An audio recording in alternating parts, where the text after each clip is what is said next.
Hey everyone, welcome to this week's edition of Tactical Tips. Hey Jeff, the tactical tip this week is going to make everybody hopefully not afraid, but hopefully make more money, right?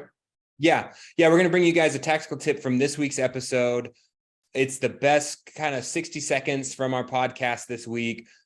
And as always, this is brought to you by Neo. Neo is a great underwriting tool. If you're in the buy here, pay here space and you're not using some sort of an underwriting tool, I would definitely recommend you guys look at Neo. It formalizes the process, it streamlines your application process, and it gives you impartial scoring, right? It doesn't matter if your underwriter's feeling good that day or if you're in a good mood or a bad mood. It's impartial.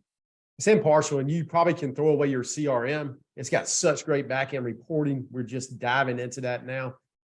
It's something that's going to save you money. It's going to make you money, and you need to be using it anyway. So check out Neo and then check out this week's tactical tip. I don't like coming back from 20 groups and being gung-ho. I've been doing 20 groups long enough to know that doesn't necessarily help my staff. And so if I can drip, if I can take what I learned and just fill up my bucket and then just drip it over the next week or two, then it works better that way than coming in this morning and changing a bunch of policies and processes, because some things that, like we talked about, that work for some dealers will not work in my case. Absolutely. And I'm okay to try them, but I don't want to make a wholesale change immediately a lot of times.